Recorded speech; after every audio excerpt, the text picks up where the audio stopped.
We begin tonight with breaking news from the nation's capital, where the House Select Committee investigating the January 6th insurrection has just wrapped up its public hearing. It focused primarily on former President Donald Trump's failure to stop the riot. This evening's hearing featured testimonies from a former Trump National Security Council official and a former Trump deputy press secretary. CNN's Chris Wynn joins us live at the Capitol with details.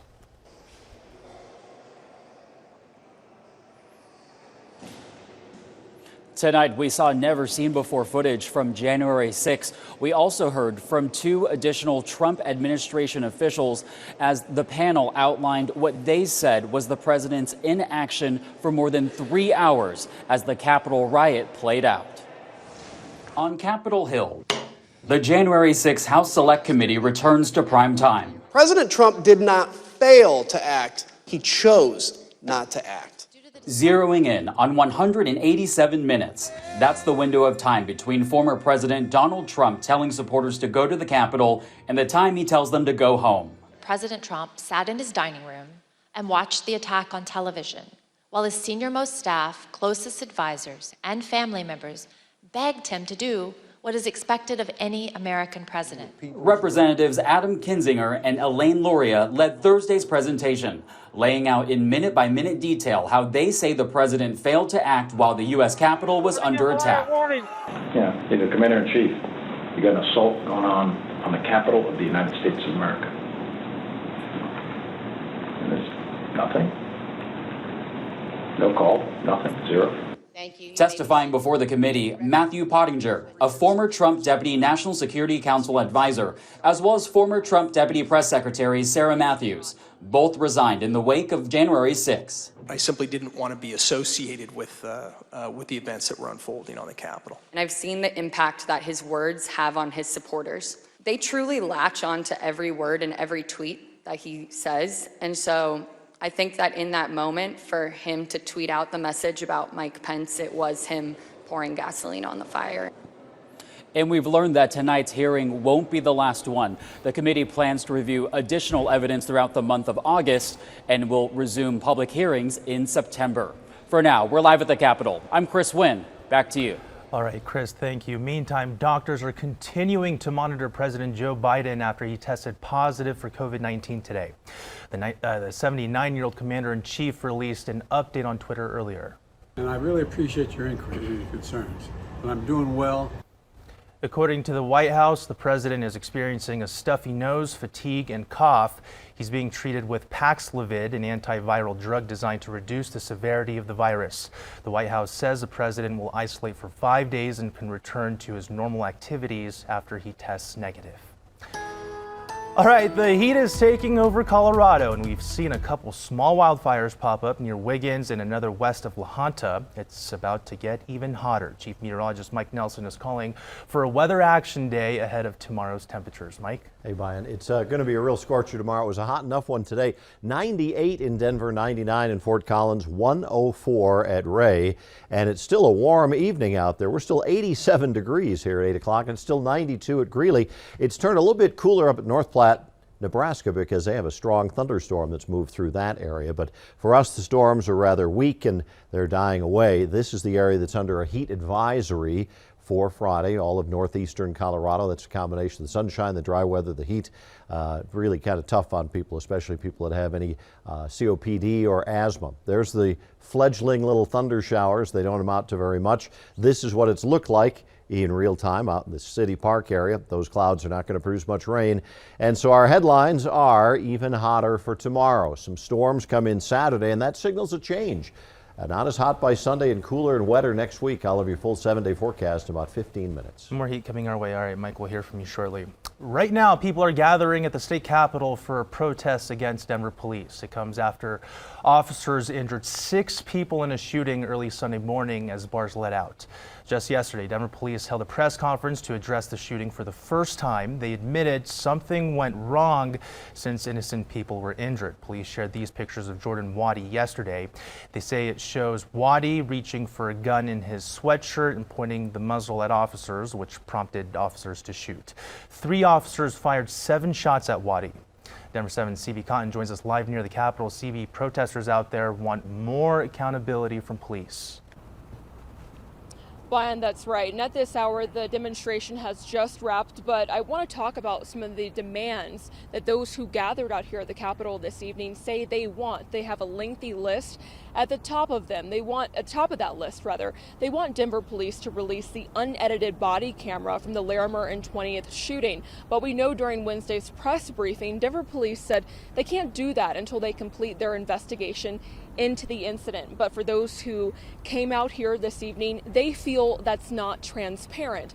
So I want to recap the evening for you all. We're going to go to some video that we shot earlier, or rather we captured, I should say.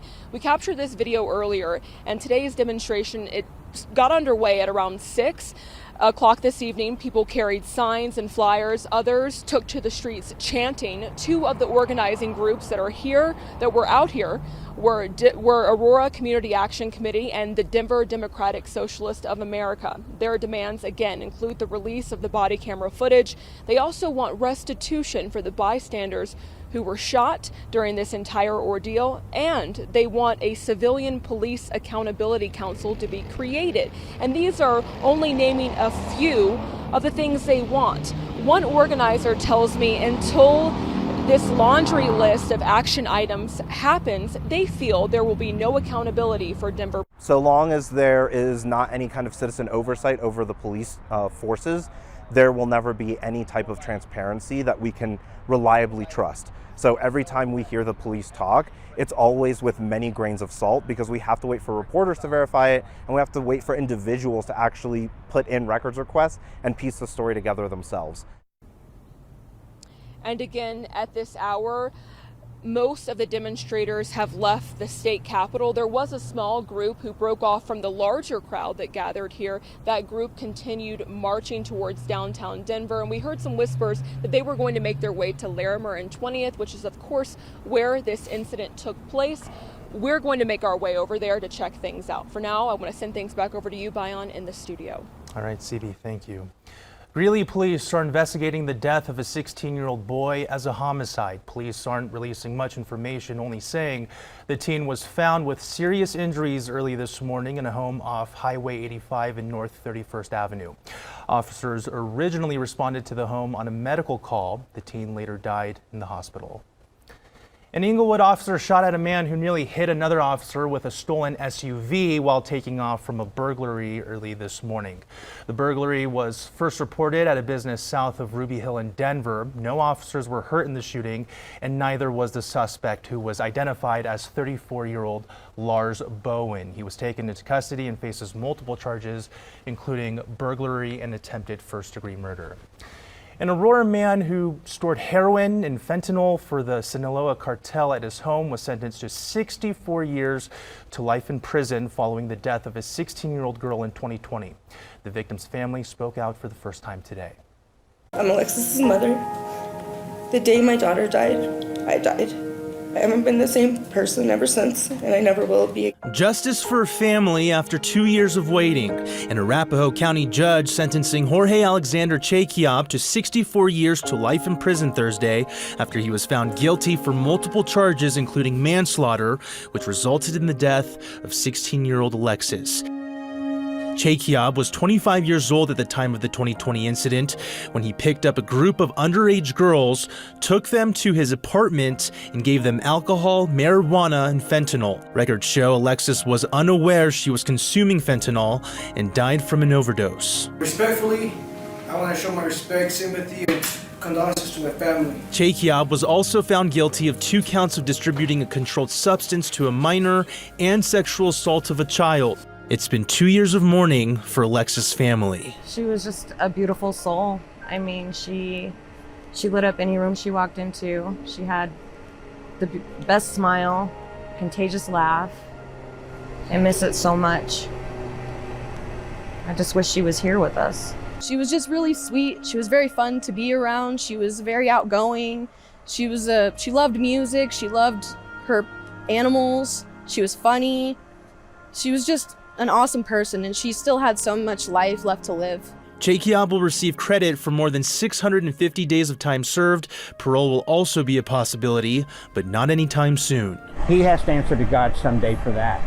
And God is a just God, so I'm not worried about that.